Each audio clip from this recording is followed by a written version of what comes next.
सुकळी रसलापूर येथील नागरिकांनी Kolhapuri gate police ठाण्यात तक्रार केली होती। सुकळीच्या इकला जमिनीवर अतिक्रमण करण्यात आले आहे। त्या अतिक्रमण धारकाकडून आपल्याला त्रास होतोय, त्या लोकांकडून शिवेगाळ केल्याची तक्रार सुकळी रसलापूर वासियांनी केली होती। यावर अतिक्रमण धारकांनी प्रतिक्रिया दिली आहे। आम्ही मुलं बाळ असलेले नागरिक आहोत, आम्ही कोणालाही त्रास दिला नाही, शासकीय अधिकारी वर्गाने आमची दखल घ्यावी असे त्यांचे म्हणणे आहे। सुकळी रसुलापूर येथील ई क्लास जमिनीवर अतिक्रमण केलेल्या नागरिकांनी आपली बाजू मांडली आहे। सुकळीच्या नागरिकांनी पोलीस ठाण्यात तक्रार देऊन अतिक्रमण धारकांनी केलेल्या तक्रारीचे आणि त्यांच्या आरोपांचे खंडन केले। पूर्वी ज्या ठिकाणी राहत होतो ती जागा बायपास मध्ये गेल्याने या ई क्लास जमिनीवर आम्ही घर बांधत आहोत, मूलबाळ असलेले आम्ही सभ्य सुशिक्षित नागरिक आहोत अशी त्यांनी बाजू मांडली आहे। मेरा नाम केदार रामबली कुशवाहा है। मैं अमरावती महाराष्ट्र का रहने वाला हूँ। मेरी उम्र है 40 साल। अब हम यहाँ पे हमारा घर था, रेलवे बाईपास में कुछ गया हमारा घर, और बाईपास में अब पूरा चले जा रहा, हमको रहने के लिए जगह नहीं है।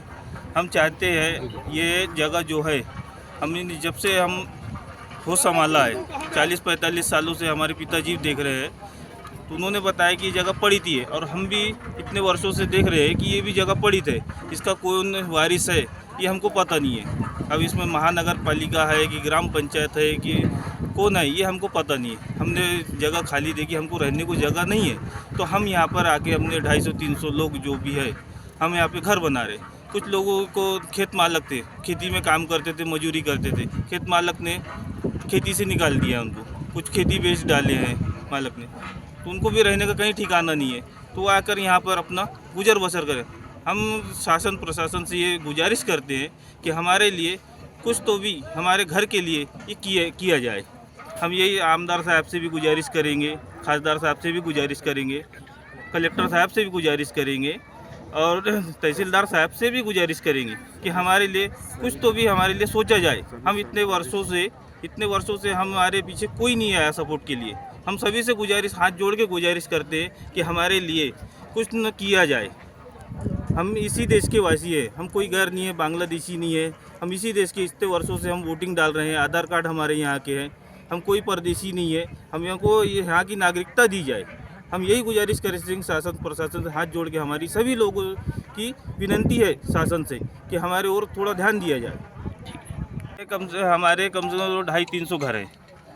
250-300 लोगों के लिए हम सरकार से ही गुजारिश करेंगे कि यहाँ पे हमारा व्यवस्था की जाए। कुछ गांव वाले हमारे विरोध में जा रहे हैं।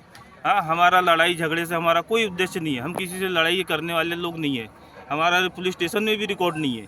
हाँ, गांव वाले कुछ हमारे विरोध में काम कर रहे हैं, झूठी रिपोर्टें वहाँ डाल रहे हैं पुलिस स्टेशन में। अब पुलिस वाले हमारी कुछ सहायता कर नहीं रहे। हम पुलिस स्टेशन से भी, पुलिस आयुक्त से भी हम गुजारिश करेंगे कि हमारी सहायता की जाए, जो न्याय की व्यवस्था की जाए। गांव वाले यहाँ से आ रहे हैं, कुछ महिलाएं वहाँ झूठी कंप्लेंट की हमको आते जाते हमको छेड़ा जा रहा है।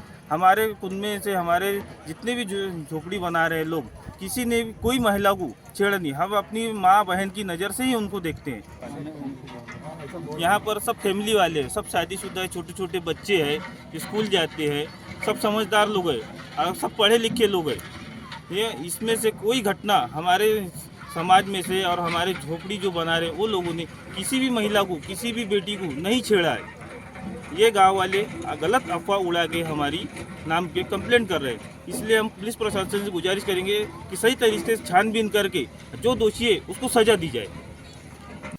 घर देता का हो घर म्हणत फिरणाऱ्यांचं हे जळजळीत वास्तव्य आहे। राहत्या घराची जागा बायपास मध्ये गेल्याने घरासाठी वनवन करणाऱ्यांची दाखल शासन घेईल का, याकडे सर्वांचं लक्ष लागलं आहे। ताज्या बातम्यांसाठी पाहत रहा सिटी न्यूज।